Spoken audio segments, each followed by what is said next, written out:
It's a historic moment that also comes with controversy. President Obama announced today he'll visit Cuba next month, the first president to do so since 1928.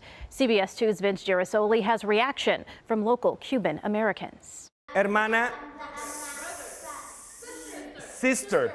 He teaches Spanish at Holy Angel School now, but Sandor Menendez came to Chicago 5 years ago as a Cuban refugee. We can't forget, many people have suffered in Cuba and still suffering. Since relations were normalized in 2014, Menendez has visited the family he left behind. He says they have hope for a better future now and welcomes President Barack Obama's planned visit there. I think it's a great moment for my country and this nation to get along one more time. I'm the only one that's ever gone back. Henry Godinez and his 9 brothers and sisters left Cuba for the U.S. in waves in the early 60s.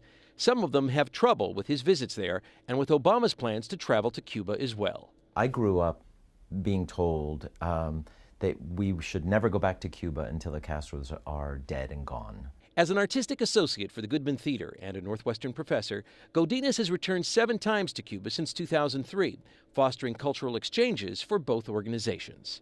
If you really want change, you need to instigate change. And I believe that what President Obama is just doing is just that. The more you open things up, the weaker the government in Cuba. You don't have to forget, and maybe you don't even have to forgive. But if you want things to change, then you need to make them change. President Obama is scheduled to meet with Cuban President Raul Castro in mid-March. Godinez is returning to Cuba this summer to create a Northwestern theater program there. And Menendez, the teacher, is also an actor, and his theater is performing a play on U.S.-Cuban relations this weekend at the Aguijón Theater in the Craigin neighborhood. And in the newsroom, I'm Vince Girasoli, CBS 2 News. All right, thanks, Vince.